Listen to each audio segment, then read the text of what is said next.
Everything that you think you know about the Casey Anthony case is probably wrong. It was a trial of epic proportions. State of Florida versus Casey Marie Anthony. Every flinch under the microscope of the press. But behind the scenes, there was another story. How the Casey Anthony defense team pulled off one of the most unexpected victories in American legal history. We, the jury, find the defendant not guilty. A secret autopsy in the middle of the night. I went to Walmart at 3 o'clock in the morning to buy a saw to saw open Kaylee Anthony's skull. A covert offer of a plea deal. Casey, you have to hear me out. I have to tell you what the offer is, and you must consider it. Death threats, questionable evidence, and what seemed to be a rush to judgment by the police. This is information that law enforcement had and completely ignored because they had murder on their minds. It was all blended with the confused mind of Casey Anthony, who, according to her lawyers, lived in a fantasy world of her own making. A world which shattered when they say her young daughter accidentally drowned in the family swimming pool. This was a very common accident that happened to a very uncommon group of people. Now, the inside view from the people who made her case. Go behind the scenes for the untold stories of defending Casey Anthony.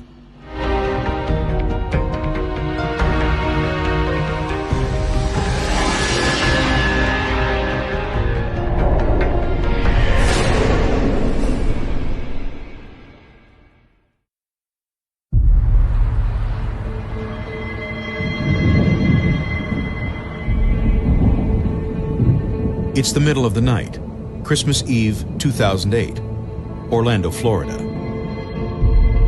At a small funeral home along Michigan Street, both the local and national media are following the remains of Kaylee Anthony. 6 months earlier, Kaylee had disappeared from her Orlando home. Now her mother, Casey Anthony, is in jail, awaiting trial on murder charges. Jose Baez, Casey Anthony's lawyer, has gathered a group of defense experts to examine the dead girl's remains, even though it's Christmas Eve.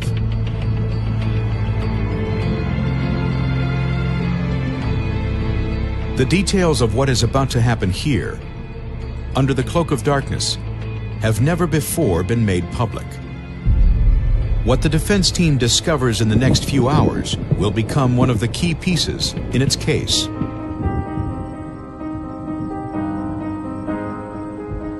It was late at night, and the reason for that was the media had somehow received, I guess, from the medical examiner's office where Kaylee's remains were going to be taken, what funeral home.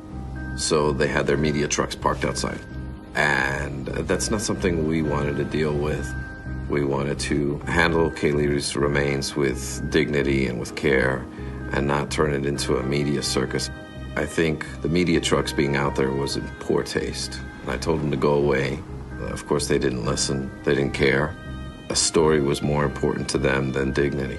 Well, he called me and said, we have the body now, and when can you come down? Can you come down tonight? And I said, well, yeah, I'll come down tonight. So we decided to wait until after the 11 o'clock news, knowing that they would pack up and go home. And that's exactly what they did. I come in, there's a whole bunch of boxes, perfectly, neatly, beautifully arranged, looked like Christmas presents. One on top of the other. This contained the spine, that contained something else, something else, something else, all nicely arranged in one square box, and inside was a skull. I opened the box, and the head is not opened. The very first thing he saw and noticed was that the skull had not been opened. That doesn't make sense. How can you not open a head? The reason that opening the skull is standard protocol in any autopsy, whether it's a full-fleshed body or a skeletal autopsy, is so that you can get the best possible view of what's going on inside that skull, in the endocranium, as we call it. In this case, one of the things you would look for is microfracturing, little tiny fractures that might be in there that are not visible. Why would you look through a little tiny hole at the base of the skull with a flashlight or a mirror or whatever, when you can just open the top of the calvarium and look inside and have a perfectly unobstructed view? Also, you can then look at that under magnification. So you just want to see what's in there, and you haven't done a complete job unless you take a good look at what's in there. He just kept going on and on and on about the skull not being open. I said to the funeral director, "Do you have a saw? I need a saw." He said, "What kind of saw?" I said, "Regardless, no matter what saw, I need a saw, just any saw." So he said, "I have one saw." And they gave him this very rusty old saw. And Dr. Spitz then began to try and saw Kaylee Anthony's skull open. And I'm trying to open it, but already I've been working on it for 2 hours and I cannot open it. You see that? I cannot cut it. This thing doesn't cut. He says, "I'll get you a saw." This had to get done, and it had to get done by daylight.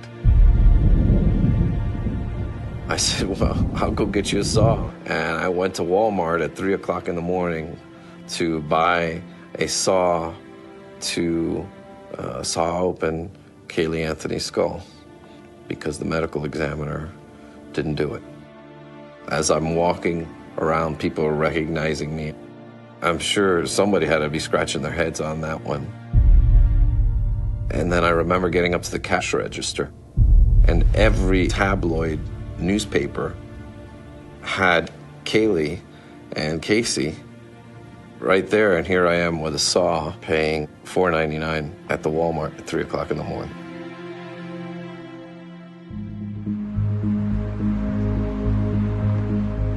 He came back about half hour later and he brought a saw. It took maybe 5 minutes.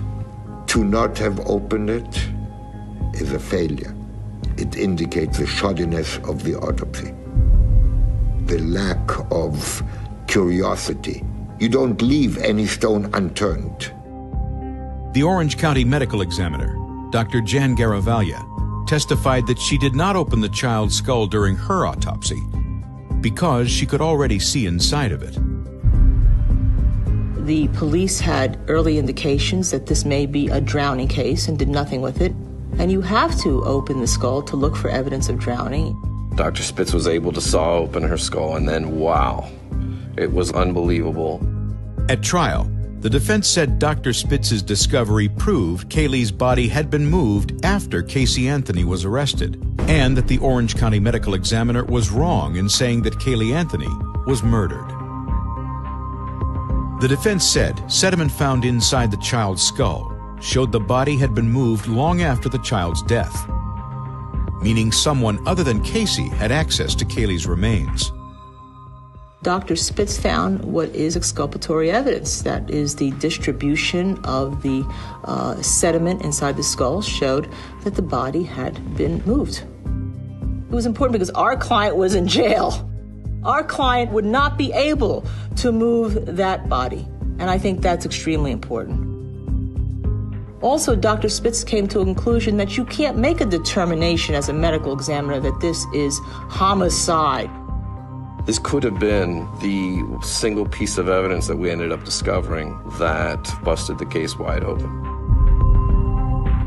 Yeah, no one knows that story. Coming up, a secret offer of a plea deal halts the Casey Anthony proceedings and forces doctors to decide whether Casey is competent to stand trial. And then the judge stopped the trial and had 3 doctors evaluate her that evening.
It's early May 2011. The Casey Anthony defense team is about to enter a critical phase: jury selection. But Jose Baez is told the team's jury consultant cannot afford the trip to Florida. We were forced to look for another jury consultant to help us pick this jury. We ended up finding a jury consultant, and she couldn't come initially, but she said that she could send one of her associates that worked with her, and that the associate would monitor and make reports and send it back to her. I said, okay, well, if this is someone who's trained and knows what they're doing, fantastic. The man's name is Jim Lucas. We decided, okay, we're going to have our first jury selection meeting. So we're sitting in this cheap hotel, and Dorothy, I like to call her the hippie of the bunch, she's making peanut butter and jelly sandwiches for us, and then we're all sitting around talking about the type of jury we want to select, how we're going to do things once we get the jurors' names. We had absolutely no background on these jurors. We turned to the jury consultant, and just out of curiosity, I said, you know, I'm sorry, I'm curious, how many death penalty juries have you picked? And he looked at me, and he paused for a moment. I could see his nose crinkling up and his eyebrows coming together. And I'm thinking he's going to say to me, what are you, stupid? I've done hundreds of these. And Jose asked him how many capital murder cases he had been a jury consultant in, and he said, I've never picked a jury before. None. And my jaw dropped. And he said, and he says, I'm a trial graphics guy. What are you talking about? Yeah. And Jose and I, oh.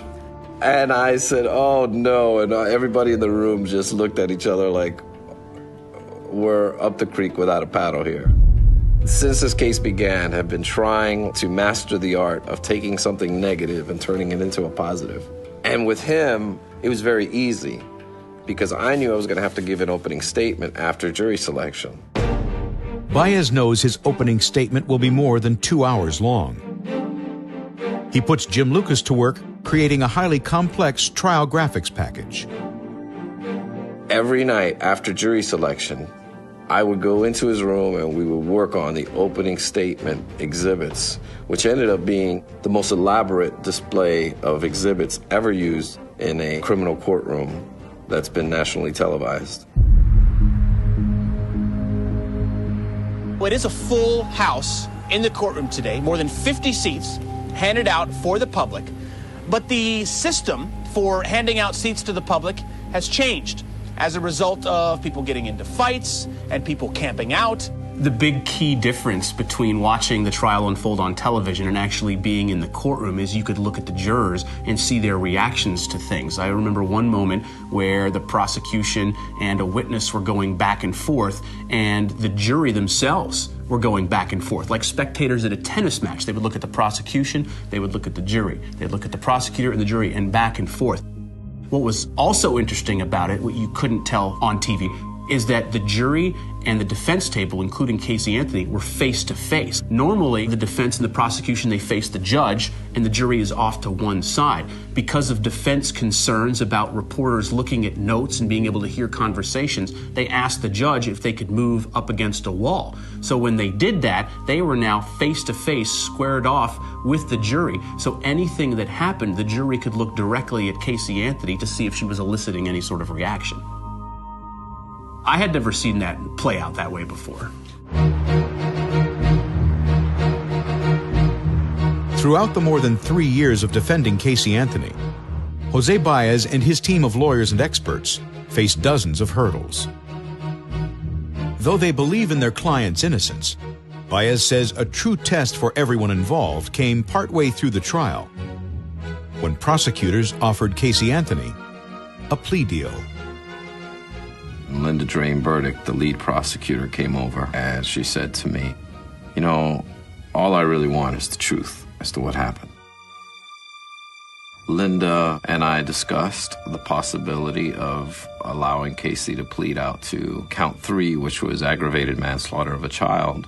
And when I asked her what she had in mind in terms of years, she said that she couldn't go below 30. However, that she would allow us to plead to Judge Perry and allow him to decide. We then went and saw Casey. Whenever you're in a death penalty case, you must, under your professional obligations, one, convey the plea to your client, and two, pursue a resolution. So it's not a situation where we felt in any way that she was guilty or she was going to lose the case. It was really more of us exercising our professional responsibility. Behind the defense table, there's a door where she comes in and out of. And right behind that door is a small little holding cell. And we're all tightly squeezed in this room. And we start talking to her and we say, listen, we have been offered a plea to count 3. And Casey was like, no, stop right there. I'm not interested. And I said, Casey, you have to hear me out. I have to tell you what the offer is, and you must consider it. We then told her what the offer was. She said, okay, I've considered it. The answer is no. And she said, listen, I'm innocent. I'm not going to plead guilty to something I didn't do. And that is the end of it. To this day, when I think back about that, I certainly know that I don't think I would have had the courage that she displayed. After Casey refused to even consider it, that is when we went sidebar with the judge, and Cheney Mason had suggested that perhaps she wasn't competent to proceed. Not necessarily because he actually felt she was incompetent at that time, but when you have a situation like that where logic tells you, you should listen to all options, and you're hearing something else, that is where I think Cheney made that decision, and then the judge stopped the trial and called it a legal issue. All right. Does both sides concur that a legal issue has arisen unrelated? And had 3 doctors evaluate her that evening, which all came back and said she was competent to proceed. Coming up, with the case cleared to move forward, attorney Jose Baez puts Casey Anthony to work, preparing her own defense. She passed me her written report where she was able to intelligently articulate where law enforcement had made gaping mistakes.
From the day of her arrest until now, Casey Anthony has seemingly become one of the most hated women in America. Though much of the public believes that Casey Anthony is a cold, manipulative woman, willing to kill her daughter just so she could go and party, members of the defense team describe a different young woman. Casey is a remarkably likable, remarkably resilient young woman, and one of the toughest people I've ever known. Did you understand that the witnesses who testified what a great mother she was were the prosecution's witnesses? Did you hear that part? I like Casey Anthony very much. I still do, and I find it appalling that people will not let her get on with her life. According to lead defense counsel Jose Baez, Anthony even helped develop part of the defense strategy that he used in court.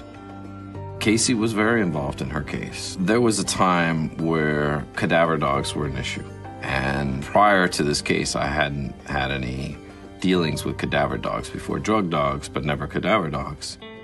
One day I bought a book on cadaver dogs. I brought it to the jail. Casey and I discussed it. And I told her what I wanted her to do was to read it and give me an outline based on our facts. 2 days later, I was at the jail, and she passed me her written report.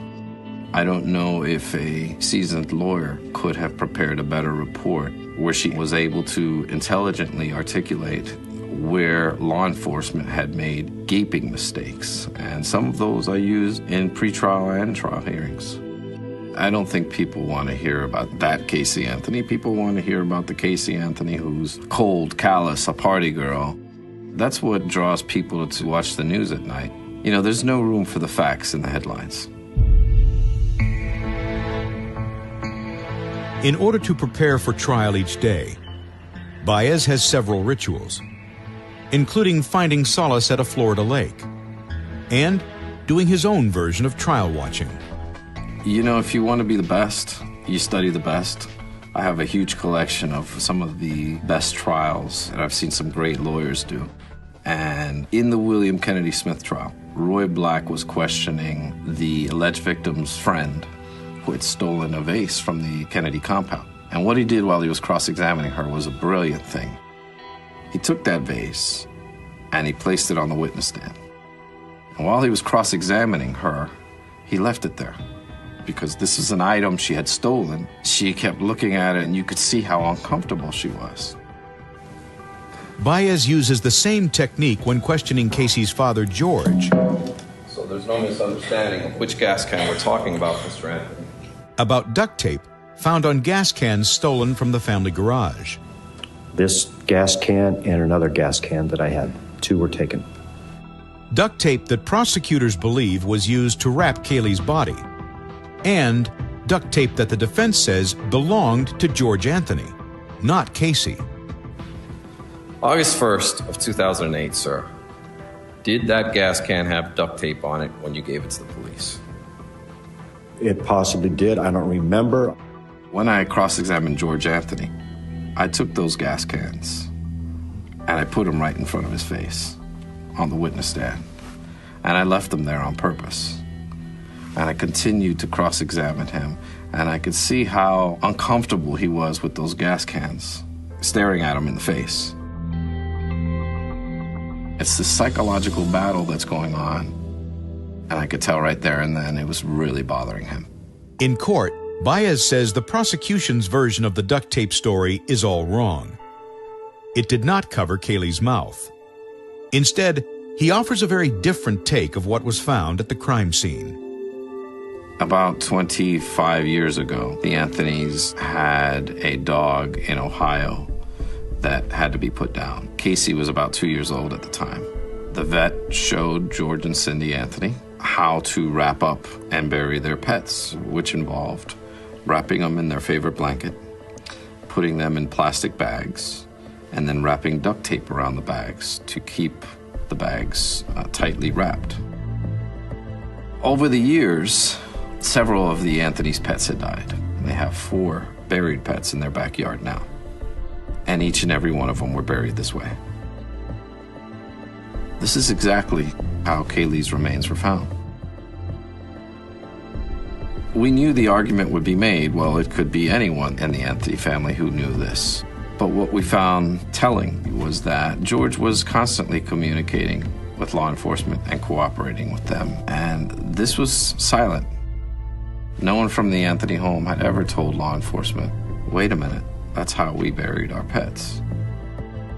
You couple that with the fact that the only piece of duct tape that was at the home was attached to the gas can that he reported stolen to the police 9 days after Kaylee died, and about 3 weeks before Kaylee was reported missing.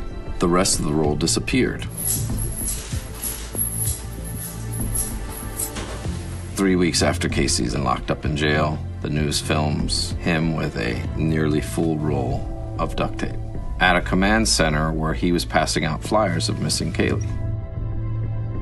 Today, while reviewing that unaired footage from our archives, we noticed this roll of duct tape lying on a table, an item detectives have never seen until right now. After last being seen with George Anthony, that duct tape was never seen again. Coming up, Jose Baez gives an insider's view into the confused mind of Casey Anthony. After you look at this, does her behavior during those 30 days seem so odd? I don't think so.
That's all of them, fair?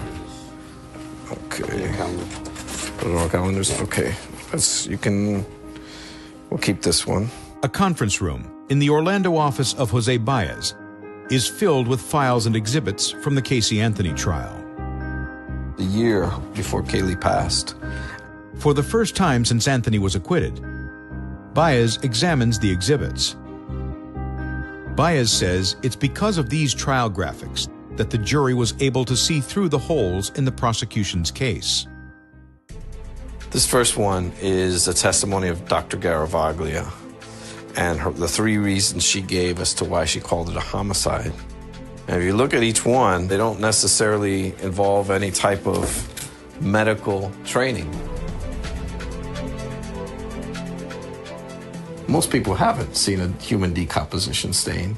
So we had one of our experts, Tim Huntington, show a photograph of what a human decomposition stain is. And that's what it looks like.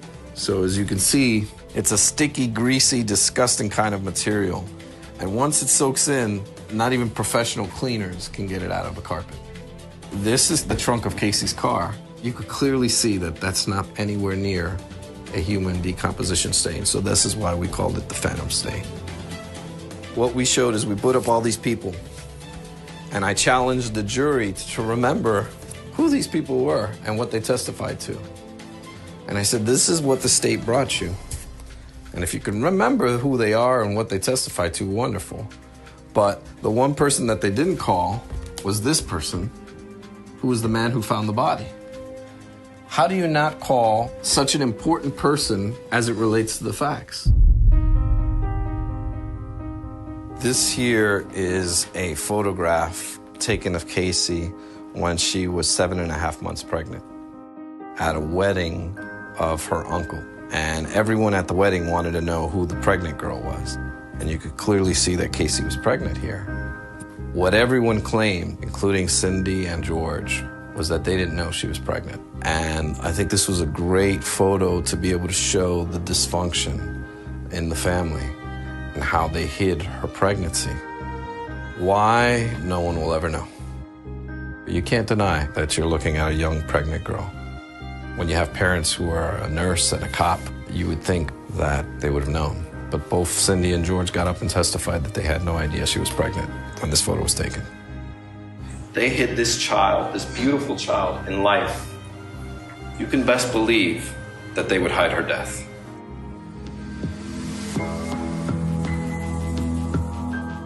These are the photos of the pool where Kaylee was walking up the ladder. This was taken almost a year before Kaylee passed. And you could see how barely Cindy is holding on to her and she could climb up on her own. This picture, I think, is most telling. Cindy's not even down in the ladder and Kaylee's not afraid of the water. She's jumping in on her own. This is information that law enforcement had and completely ignored because they had murder on their minds. This photo, I think, says 1,000 words. We found this actually in the middle of the trial. One day on a Sunday, we were here working. I told one of my associates I want all the photos of the pool so we could show that they always took the ladder down. And he called me into his office. He says, you gotta see this. You're not gonna believe what I found. We walked in and looked at this photo and our jaws just all hit the ground. No one takes a photo of a child opening a door, and this is 6 months before Kaylee passed. You could clearly see that she had the ability to open the doors on her own and that there are no child safety locks. This was the big aha moment in the trial when it came to the chloroform searches. Prosecutors believe Casey researched how to make chloroform on her computer more than 80 times to figure out how she could use it to incapacitate her daughter, Kaylee. And that traces of it were found in the trunk of Casey's car. This guy, Kevin Stenger, prepared 2 reports. He ran this early on in the case, and then 4 or 5 months later, he went to a seminar being held by this gentleman, John Bradley, and tried this new software out. And the software came up that she had been to that website 84 times. When in all actuality, this was a software that was unproven, whereas this one was, and this one showed that the website was only visited once. And 84 times was MySpace. A lot of people think computer evidence is solid, and I think could be further from the truth. This right here talked about the levels of chloroform. Now, what's important to know is that when it comes to chloroform, chloroform's in everything. Your drinking water has chloroform. Chloroform's in cleaning products and all different types. It's a chemical. What is important were the levels of chloroform. The one witness that they had that said that the chloroform levels were high was Dr. Arpad Voss. And Dr. Voss is not a chemist. He's an anthropologist. As I was doing my closing arguments, I wrote that this is a state's expert. This is another state expert. This is another state expert. And this is the only defense expert. And all of them contradicted Dr. Arpad Voss.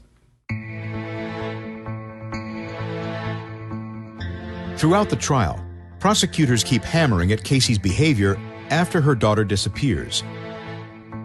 The infamous 31 days when Casey did not report Kaylee missing and instead went out partying. For Baez, other than a lack of physical evidence, one set of circumstances is the most telling about what went on with Casey Anthony. This is really my favorite exhibit, and I call this one Casey's Imaginary Friends. These are all of the people who she made up in her life long before Kaylee died. This nanny that she talked about for 2 years. This imaginary boyfriend that she had, who had a son named Zachary. And then his mother, his name was Jules. Her boss at Universal was Tom Manley. Another boss, Thomas Frank. Kaylee's father, Eric Baker. Raquel Farrell, who was one of Zanny's roommates. Juliette Lewis, another roommate, who had a child named Annabelle. And Zanny's mother, Zanny's sister. And this is the world that Casey lived in. And this was long before Kaylee died. Cindy Anthony testified to each and every one of these individuals, and with great detail.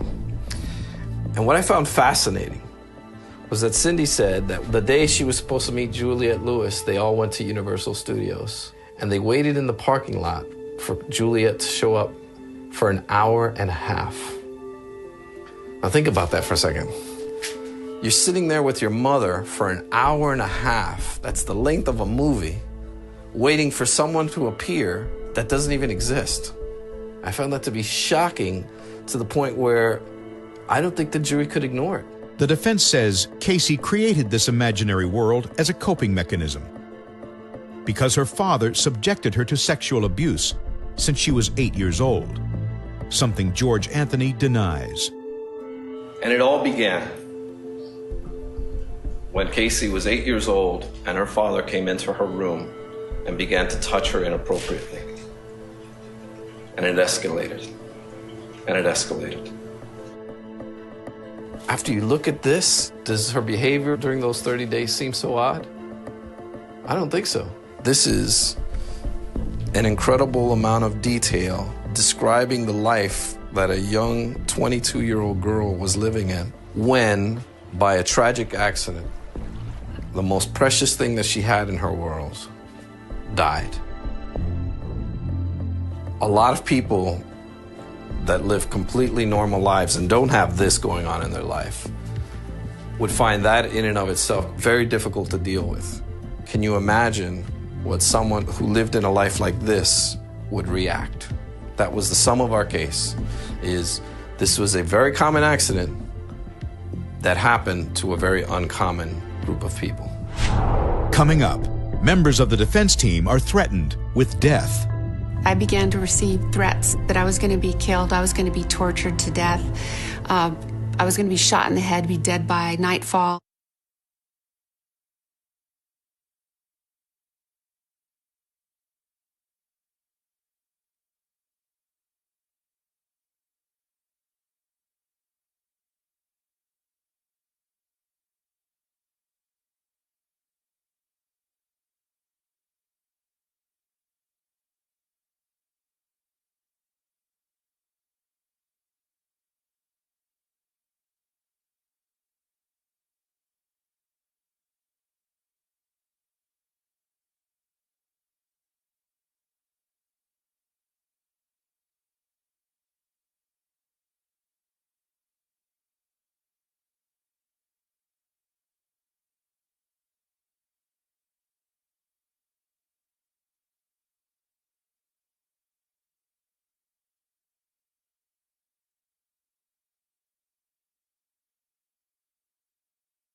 Prior to the summer of 2008, not many people outside of Florida knew Jose Baez. Now, because of media coverage of the case, he's a household name. Jose Baez. Jose Baez. Jose Baez. Jose Baez. Casey Anthony chose her lead defense attorney, Jose Baez, 3 years ago on the recommendation of another inmate in her jail cell. From July 2008 until July 5th, 2011, Jose Baez and the members of the Casey Anthony defense team were immersed in one of the most contentious trials of the 21st century. Steve Helling wrote about the case for People magazine. When Jose Baez first took over this case, he wasn't used to dealing with the media. If the media would micro-analyze anyone's family, they can certainly come up with a lot worse than that. Please stay away from mine, by the way. He thought that all the stories that were going to be out there would be a little more pro-Casey than they were. He had a lot of learning to do. He had to learn how to deal with the media that he felt had burned him. And I think at some point he realized that, you know what? I can't talk to the media anymore because they all think that my client is guilty. I've been involved in a number of high-profile media cases. Philip Spector, Jason Williams, the pretrial hearings of Michael Skakel. I have never, ever seen the kind of venom and vehemence that was being spewed at Jose Baez. It was, in my opinion, just appalling. I've never seen anything like it. And a lot of it was coming from the public, and it was driven by the local media. And I also was concerned that this was occurring because he wasn't a member of the Good Old Boys Network, that he was a young Hispanic lawyer. I know for a fact that a lot of my co-workers in this case and some of the co-counsel that I had on board strongly felt that I was being discriminated against because I was Hispanic by specifically members of the media and the local bar. There was an individual that came to me one day and told me that they heard a reporter in the media room say, well, that's what you get for hiring a Puerto Rican lawyer. So with that being said, I'll go ahead and make a brief soundbite for the Spanish media. El propósito de esta presentación es para... I got a lot of who I am as a lawyer from the Miami-Dade Public Defender's Office. You're taught to have a certain type of mentality, a warrior's mentality.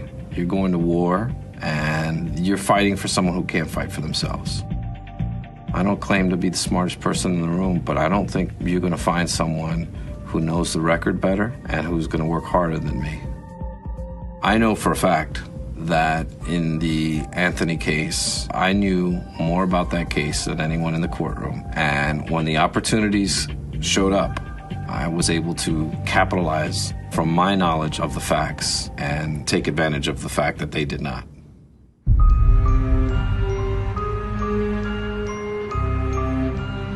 Other members of the defense had issues as well. Attorney Dorothy Sims knows what it's like to feel fear, wondering if the next person she meets is going to kill her. During her time serving as co-counsel for the Casey Anthony defense team, Sims' office was inundated with hate mail, phone calls, and death threats. This isn't all the mail I received. This is just a tasting, a flavor. I received birthday cards on Kaylee's birth with personalized messages for the defense team. We were all told we were going to rot in hell. Karma's a bitch, you'll get yours, that kind of thing. Actually, until today, I had never read these. I told my secretary to just put them aside. And these are some profoundly disturbed people. We received letters purportedly written by Kaylee. We received phone calls purportedly by Kaylee. There were people that would call or send letters and things threatening to kill my wife, kill my children, and kill my grandchildren, threatening my mother-in-law who lives with me part-time. You know, she's a real threat to the world. She's 88 years old, 100 pounds. It was bad. I had to be more careful about my own personal safety because I began to receive threats that I was going to be killed, I was going to be tortured to death, I was going to be shot in the head, be dead by nightfall. You're disgusting. Let's see, there was... trying to find one that could actually go on TV, this one. You are a sorry excuse for a human being. how could anyone respect you? I shamed my state that I grew up in, Kentucky. I don't know how one can shame an entire state, but apparently I managed to pull that off. Just the nastiness. One email that I got talking about, you should watch your children. I think that's outrageous. Outrageous. Coming up, the defense reveals it has one last secret weapon. The prosecutor, Jeff Ashton. Depending on who's asking the questions, whether it's this laughing guy right here or whether it's myself. Objection. Approach the bench.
Casey Anthony's lawyer, Jose Baez, says that during the trial, the defense had an unexpected but welcome ally.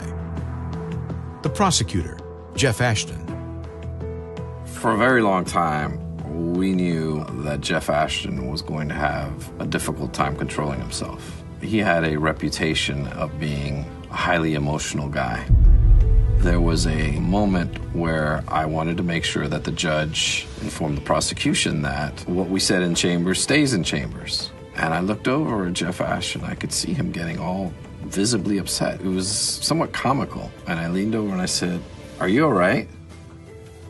And he just screamed, "No, I'm not all right. What do you expect?" And he just lost it. And the judge scolded us both.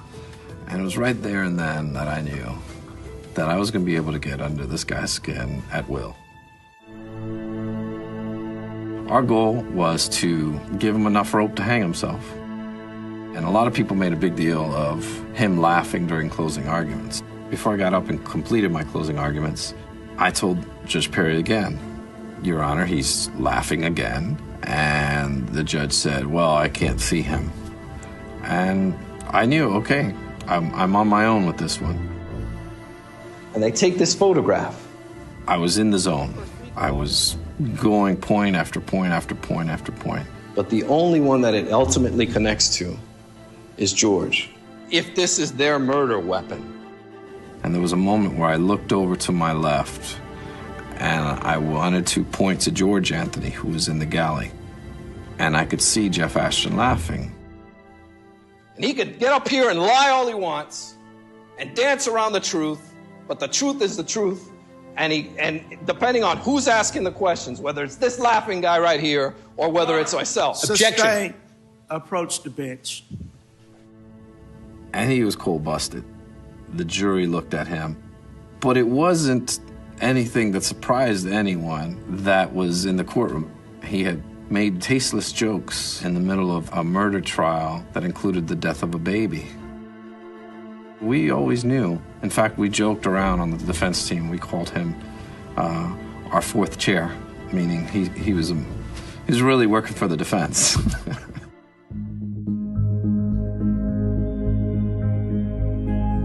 Let the record reflect that the defendant is present along with counsel for the defendant. Both sides ready to proceed. It's been brought to my attention that the jury has reached a verdict. State? The state's ready to proceed, Your Honor. Defense? Defense is ready. Good afternoon, ladies and gentlemen of the jury. Have you reached a verdict? Yes, sir. Would you hand the verdict form to the court, deputy, please? And when the jury verdicts were handed to the judge, I saw the change in his expression, but I didn't know what it meant. I'm saying, my instincts are starting to say, something's going on here. When the verdict sheet was handed to Judge Perry, if you look at the tape, and you can check me, because maybe my, eyewitness testimony is the worst type of testimony, maybe I'm wrong. I remember that he looked at it and then looked at it again, as if he couldn't believe what he was seeing. So I said to myself, I think there's a not guilty here. Will the defendant rise along with counsel? Madam Clerk, you may publish the verdicts. In the circuit court. And then when the clerk stuttered, I know that she expected guilty verdicts. As to count 1, we, the jury, find the defendant not guilty, so say we all, dated at Orlando, Orange County, Florida, on this 5th day of July, 2011, signed foreperson. As to the charge of aggravated child abuse, verdict as to count 2, we, the jury, find the defendant not guilty. So say we all, dated at Orlando, Orange County, Florida, this 5th day of July, 2011, signed foreperson. As to the charge of aggravated manslaughter of a child, verdict as to count 3. I remember Casey turned to me and she said, "Thank you." I remember I touched the side of her head, like, we did it, kiddo. This case has brought on new challenges for all of us. Challenges in the criminal justice system, challenges in the media. And I think we should all take this as an opportunity to learn and to realize that you cannot convict someone until they've had their day in court. While we're happy for Casey, there are no winners in this case. Kaylee has passed on far, far too soon. And what my driving force has been for the last 3 years has been always to make sure that there has been justice for Kaylee and Casey.